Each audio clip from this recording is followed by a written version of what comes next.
Halo, Assalamualaikum warahmatullahi wabarakatuh. Selamat datang kembali di channel YouTube Mentor Keuangan. Teman-teman, kali ini kita akan mulai dari yang dasar banget ya. Jadi video ini kali ini khusus untuk kalian yang masih beginner, masih newbie, masih pemula. Kenapa sih videonya untuk pemula? Karena memang Mentor Keuangan pengen teman-teman di seluruh Indonesia ini yang masih baru belum tahu mengenai perencanaan keuangan bisa tercerahkan. Kalau pengen tahu lebih lanjut lagi, silakan ikut kursus-kursus di luar yang banyak banget ya. Di video kali ini yang dasar-dasar aja, yang basic-basic, yang masih baru awal-awal ya. Oke. Nah, kali ini adalah mengenai elemen perencanaan keuangan pribadi. Nah, kenapa sih kita harus tahu elemen perencanaan keuangan pribadi ya, terutama yang buat yang masih newbie? Kalau kalian tahu apa saja elemen perencanaan keuangan, nanti akan lebih mudah untuk melakukan perencanaan keuangan pribadi. Jadi nggak akan ada ceritanya kalian ngurusin instrumen investasi aja, ya. Pokoknya saya mau invest kripto, pokoknya saya mau invest saham, emas. Sementara asuransinya nggak dipikirin. Sementara dana daruratnya tidak dikumpulkan. Nah, kali ini kita kalau teman-teman udah tahu elemen apa saja, akan lebih mudah untuk membuat sebuah perencanaan keuangan yang baik. So, itu dulu ya, tujuannya, why-nya kenapa? Why-nya kenapa? Kenapa harus mengetahui elemen perencanaan keuangan? Ya, supaya strukturnya nanti jelas dari tahapan-tahapannya, teman-teman nggak akan ada yang terlewatkan. Dan dengan melakukan perencanaan keuangan, kalian akan punya sebuah panduan untuk mencapai tujuan keuangan. Jadi nggak akan jalan belok kiri, kanan, atau zigzag seperti itu ya. Istilahnya lebih lempeng lah, lebih lurus lah. Oke lah, kalau ada belok-belok dikit, kalian udah tahu bahwa kalian ternyata sedang menyimpang. Segera kembali ke jalan yang benar. Oke, itu kenapanya ya. Nah, yang pertama adalah tujuan keuangan. Jadi kita harus tahu apa sih tujuan keuangan kita. Ya, tujuan keuangan itu sendiri apa? Yaitu apa yang menjadi target kita, apa yang menjadi keinginan kita untuk bisa dicapai di kehidupan ini. Misalnya pengen punya rumah, pengen punya dana hari tua, pengen punya dana pendidikan anak. Nah, tentunya untuk menentukan tujuan keuangan itu teman-teman harus spesifik. Kemudian tujuannya juga harus dapat diukur ya, pencapaian nanti udah 100% kah, udah 50% kah, atau sudah 75% kah. Kemudian harus achievable, harus masuk akal, logis ya. Kemudian harus relevan dengan tujuan hidup. Kemudian juga ada time bound-nya, ada waktunya. Jadi biasa disebutkan tujuan suatu, kalau kita ingin membuat sebuah tujuan harus smart, harus spesifik ya, harus jelas. Misalnya rumah 2 lantai di mana, harganya berapa, measurable, dananya sudah terkumpul berapa persen, harus bisa diukur. Kemudian achievable, harus realistis ya, jangan sampai kita ingin seperti saya pengen membeli rumah di sebuah daerah rumah mewah yang sangat mahal harganya, sementara gaji kita mungkin atau pemasukan kita mungkin tidak seberapa. Nah, itu bukan nggak tercapai, cuman cari yang lebih realistis dan lebih dapat dicapai dengan kondisi kita sekarang. Kemudian relevan harus sesuai dengan tujuan hidup kita. Jadi kalau kita pengen punya rumah, apakah sesuai dengan tujuan hidup kita, misalnya membuat sebuah keluarga yang bahagia sejahtera, tentunya ya, itu masih berhubungan. Kalau Anda ingin menjadi seorang dosen misalnya, jadi seorang pengajar, tapi Anda membeli sebuah motor besar. Nah, itu seperti nggak nyambung ya. Mungkin tujuan keuangan Anda adalah mengumpulkan dana pendidikan sampai S3 kalau ingin menjadi dosen. Kalau itu sudah terkumpul, nah, artinya motor besar tadi menjadi sebuah prioritas yang kedua gitu. Dana pendidikan S3 dulu, lalu baru motor besar. Bukan nggak boleh punya motor besar ya, seorang dosen boleh aja lah. Kan itu juga uang Anda. Cuman di sini ada prioritas, mana yang lebih dulu harus dipupuk dananya. Kemudian time bound, jadi ada waktunya. Kalau Anda ingin mengumpulkan dana untuk S3, apakah sampai usia 30 atau 40 gitu, nah itu harus sudah bisa tentukan waktunya ya. Nah, kenapa kalau kita bisa menentukan apa tujuan keuangan ini, nanti akan bisa lebih terarah ya. Kalau nggak ada tujuan, kita nggak akan tahu apakah kita akan mengumpulkan uang ini untuk apa, sudah cukup atau belum. Dan kalau nggak mempunyai tujuan, kadang kita bisa terjebak dalam perilaku yang konsumtif, hedon. Jadi kita menganggap bahwa gue mah enak-enak aja, liburan ya, beli ini ya, segala macam. Sementara kita lupa bahwa kita tahu kita akan hidup sampai tua nanti, sehingga kita lupa menyiapkan dana hari tua. Nah, kalau kita tidak menentukan tujuan keuangan di awal, nah ini khawatirnya kita akan lupa bahwa kita punya hal-hal yang harus dipersiapkan sejak awal. Kemudian yang kedua adalah pengumpulan data. Ya, tadi kita sudah di pertama sudah mencari tahu apa tujuan keuangan kita. Sekarang kita akan kumpulkan data-data, ya, data-data keuangan tentunya ya. Profil risiko kita seperti apa? Apakah konservatif, apakah moderat, atau agresif ya. Ini nanti hubungannya dengan investasi. Kemudian data apa lagi? Data keluarga tentunya ya, anak istri berapa, anak berapa, usianya berapa, itu harus ditentukan. Lalu berapa pemasukan?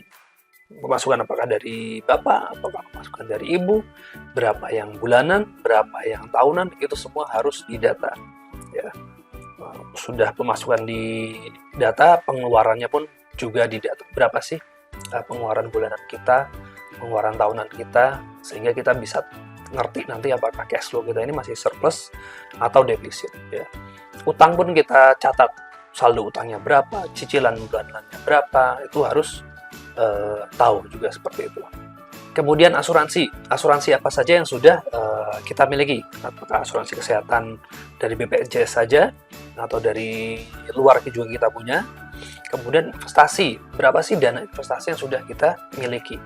Kalau kita tahu tadi ya, tujuan kita pengen menyiapkan dana pendidikan anak atau dana pendidikan kita sampai S3 atau dana hari tua, kira-kira dari sekarang ini kita sudah punya berapa untuk yang kita alokasikan untuk dana investasi tersebut. Nah, itu datanya harus tersedia dengan jelas.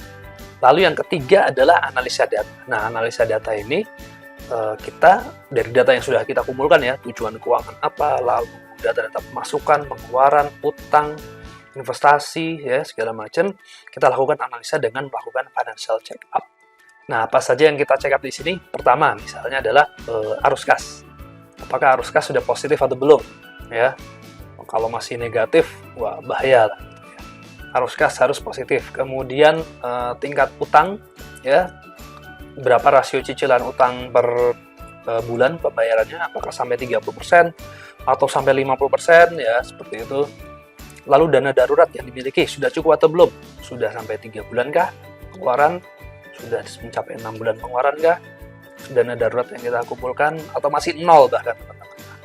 Banyak teman-teman newbie yang belum banyak mengenal dana darurat. Ini sangat penting. Jadi tabungan yang harus teman-teman kumpulkan untuk berjaga-jaga apabila terjadi suatu kondisi yang tidak kita inginkan. Mirip asuransi sebenarnya.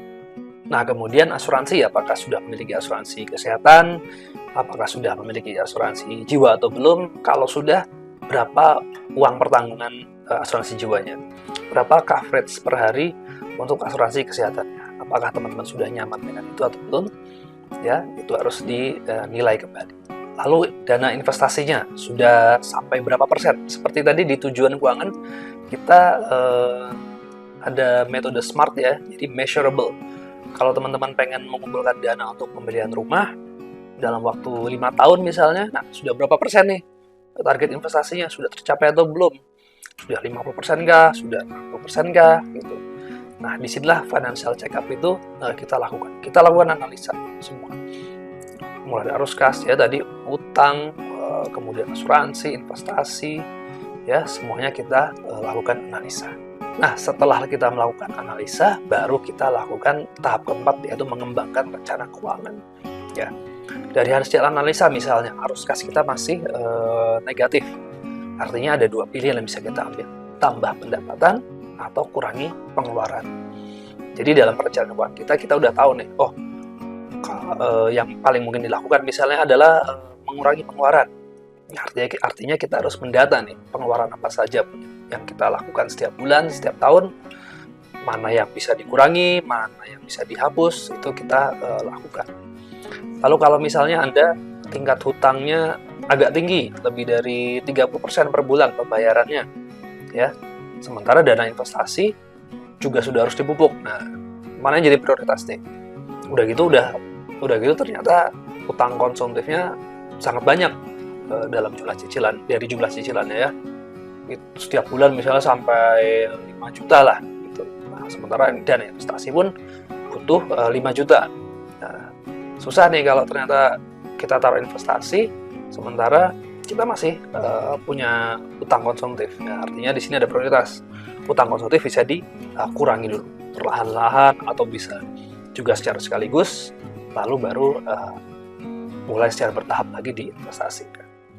Kemudian ada juga misalnya kondisi nggak ada utang, sudah mau mulai investasi, tapi ternyata belum punya dana darurat. Nah, sebaiknya dana daruratnya dikumpulkan dulu sampai jumlah yang cukup ideal, baru mulai investasi. Seperti itu. Jadi kita mencari alternatif skenario perencanaan uang sebanyak mungkin, mana yang paling optimal itu yang akan kita pilih ya. Kemudian, nah kita milihnya ini yang mana nih? Kan banyak skenario tadi ya.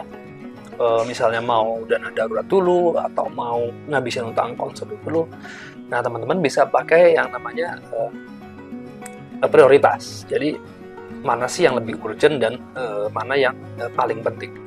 Jadikan itu yang pertama untuk sebagai prioritas ya. Macam-macam. Kondisinya akan sangat variatif ya di setiap keluarga. Ada yang ternyata dana pendidikan ini malah menjadi sebuah prioritas. Kenapa? Karena sudah akan dibayar dalam waktu 2 bulan lagi misalnya gitu. Ya. Sementara si kakaknya butuh kendaraan untuk kuliah misalnya gitu.